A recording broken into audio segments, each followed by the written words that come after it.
Hello and welcome or welcome back to Read Becca for my weekly chatty catch-up on everything that I've read, everything I'm currently reading, and everything I'm looking forward to reading. And I feel like this is becoming a trend that this is going to be another chaos update. I am wrapping up all the BookTube prize stuff from last round and kicking into the finals round. So that was a lot, but I decided to skip my TBR for this month, for August, and I do still kind of want to participate in things. August, Women in Translation Month, as well as reading my BookTube prize books. I am in the nonfiction round again, so that does mean I only have 3 books to read. Those will be my primary focus for this month. So this is all a bit jumbly. So let's dive right into the books that I did actually finish, because I'm up against library due dates because of the BookTube prize, which is why I wanted to lead with that. I've got one book today that I finished, and then I have one more book that I need to get to in the next about week and a half, or I lose it from the library. So that's driving my reading right now. I did not let myself get stuff out of the library for a really long time because of that. So now I'm finishing up all that stuff that I had backlogged. I've got one more thing I think that was a long-term library checkout, and I have since picked up some new stuff in the past week as well. So that will be coming up soon. But I'm excited because it's at least on my shelves. So I've got kind of new options. So for the stuff to talk about today, number 1, Report Your Bug Here, or Please Report Your Bug Here by Josh Riedel. This was fine. It was okay.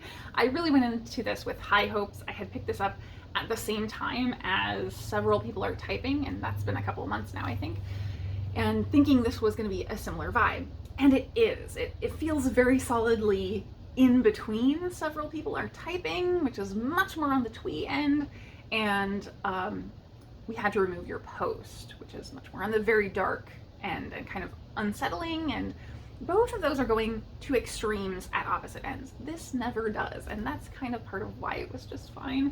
This is telling the story of Ethan, who is a Silicon Valley startup, kind of true believer type.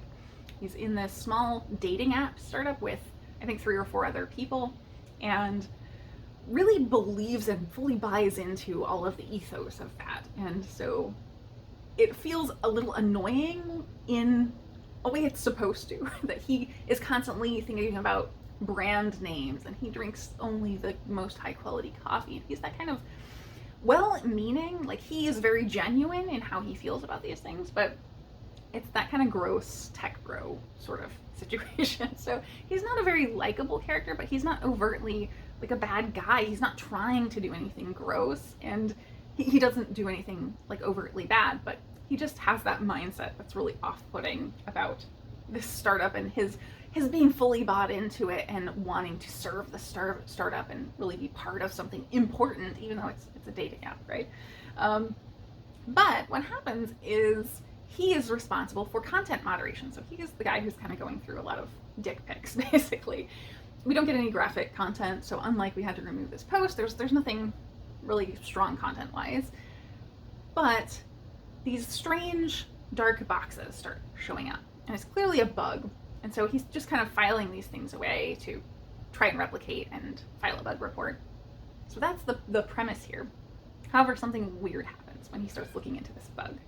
And as it turns out, this bug sort of creates a way to transport to other places.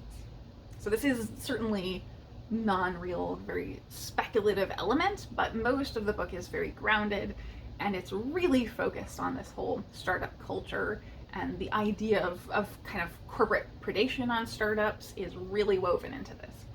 So it's mostly grounded with a little strange, surreal element.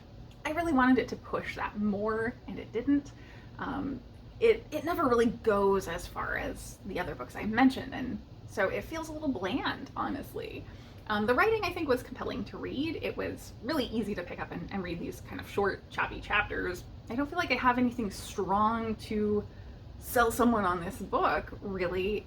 It's meant to be the discovery of understanding what's going on with this bug, but I don't feel like I really came away with an understanding of the bug. I think we're meant to figure that Ethan comes away with a greater understanding of himself and kind of understands himself separate from this company that he's working for, but I just wasn't really compelled by that very much.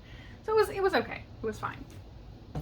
Then I read one that I did like quite a bit more, and kind of appropriate for Garb August. We'll say The Grey Bastards by Jonathan French is probably a Garb August book, but it surprised me in that it was a lot more well written and had a lot more to think about in terms of the themes that it's exploring than I expected. But it is also just a book about orcs on wild hogs that are kind of an orc biker gang. So we're in this very grim and gritty world. It's very high fantasy, but there's not a ton of magic. Like, it's not hard magic system, certainly. However, this is really hard orcs in a hard world, fighting and womanizing and carousing and swearing up and down. But it does go interesting places. So we're mainly following this character, Jackal. He's not the leader of the Grey Bastards, but he's a member, long-running, very respected in the group of the Grey Bastards, and things are kind of starting to be upset in their group, and it's the starts of those things being upset, that the conflicts that are created, that drive forward this book. And I think going into this, I was buddy reading this with a group, and we came out very divided on the book because of how things kind of are carried out. And I do think that, not to spoil things, but to keep you interested, you kind of need to know that this world is very hierarchical, very tribalistic, in that you have a lot of bigotry, a lot of classism and racism. Sexism is a really big element.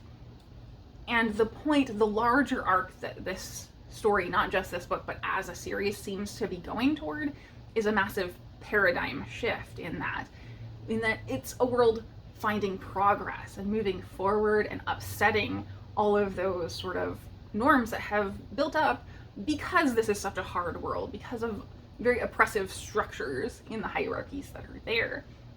And so a lot of that made sense to me, but it did not work for everyone, for sure. And I think it's definitely not something that every reader is going to get along with, because there is very overt on page extreme racism and sexism. One of the opening scenes is this kind of one of these lords being extremely racist to this group of orcs. So that is really on page. If you can't handle that, this is kind of a dark story. I'm not sure I would go quite as far as grimdark, because everyone is still pretty nuanced, but good. Like, we have a side that we're choosing to root for, really. I would say you don't jump between knowing who's good and bad.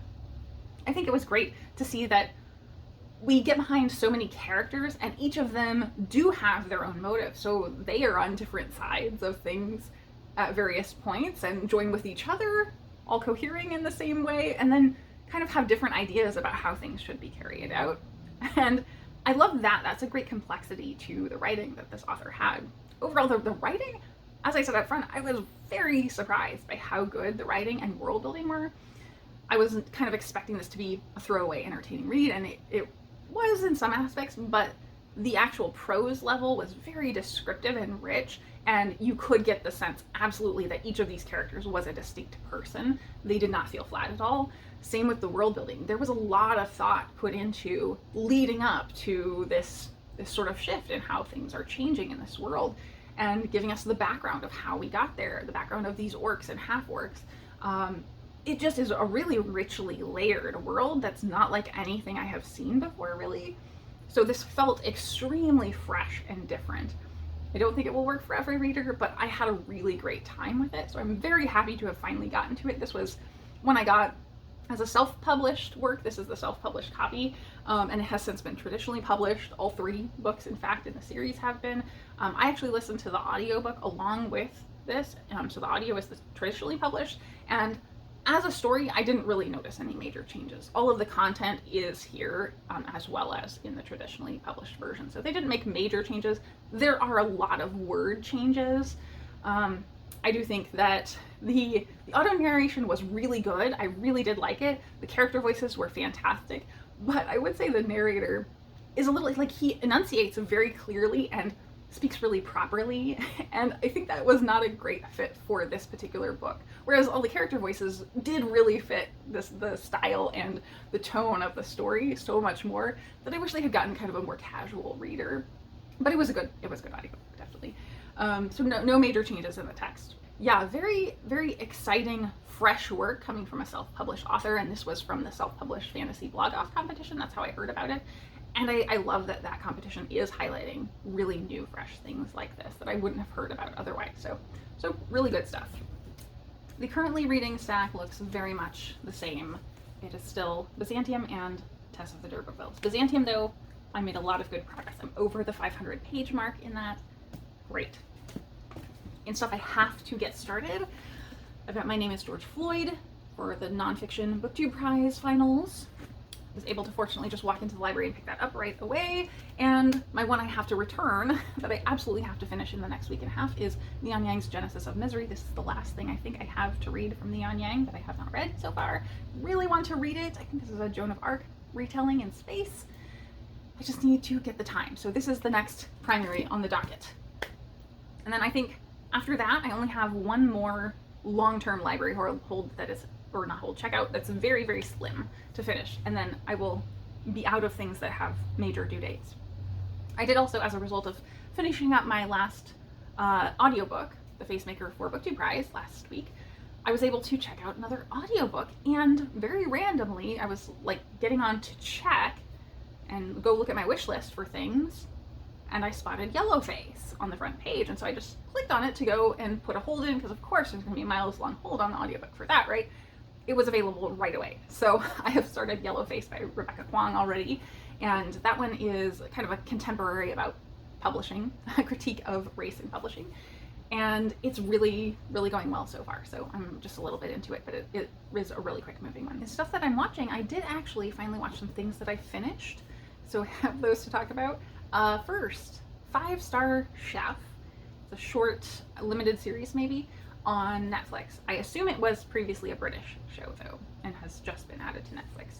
Loved it. It's all about these chefs competing with a particular concept each of them has pitched to take over this fancy 5-star restaurant in a hotel in England.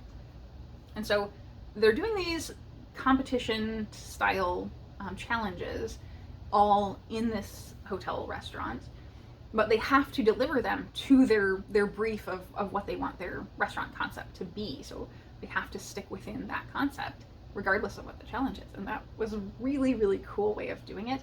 And seeing them specifically delivering toward a 5-star, very upscale type dining experience was really, really different from a lot of the cooking competitions that I usually watch. So I loved that. I also watched another cooking competition, Great British Bake Off The Professionals, season 7, which I think was out last year, did just also get added to Netflix. So I watched all of that.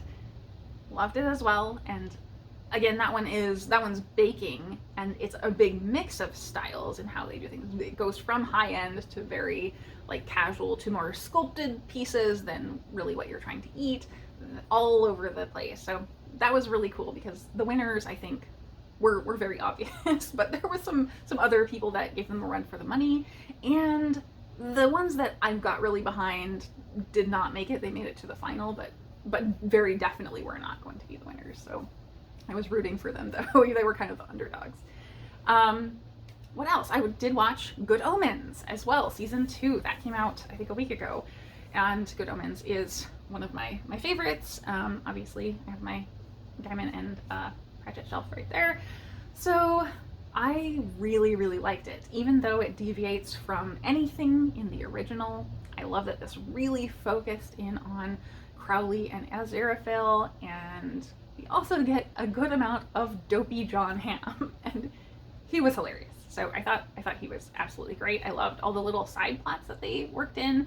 That felt like a similar vibe to the original book as well, because if you've never read it, it's full of all these random little side plots. So I loved that. I think it, tone-wise, captured the essence and did a great, great job of telling the story. Yeah, I thought it was really, really wonderful, and I very much nerded out over it. I kind of wanted to turn around and rewatch both season 1 and season 2 again, which is a very good sign of a series working very well. The result of me being on Amazon Prime, though, to watch that, because I'm not on there very often watching shows, I remembered I had watched part of season 1 of Fleabag and forgotten it, so now I'm back watching that again. So I enjoy that very much. It's not quite my type of thing. I get kind of irked at her She does dumb things, but it's still really well acted and really well written for sure. So I think that's it for watched stuff. My gaming was canceled today, so that was nice because I am so tired. I think I'm gonna go take a nap. It's been a really exhausting week work-wise. Not really much else to update on. The kittens left. I can't remember if I showed that in the Book 2 Prize vlog. That was the last thing I had out, so you guys have seen a lot of me lately. But it's been otherwise pretty chill other than work since they left, and I've just been cleaning. My cats are very happy. They just got their bathroom back from it being shut due to the kittens. So everything is almost cleaned and almost returned to normal now. So that is it, I think, for my week this week. I hope everyone is having a wonderful reading week, and I'm very excited to be watching all of the people's Book 2 Prize reactions to the semifinals and the Booker Prize, because those were announced on the same day, the Booker Prize long list, not the finals. And it's been really interesting to see how different people's reactions have been to the Booker Prize especially, but everyone seems very excited about how fresh the list is, so that's been really cool. I'm still so backlogged in videos that I'm watching on YouTube that I'm just barely getting to people's reactions now, like a week later. So that is it for me today. Thank you all so very much for watching.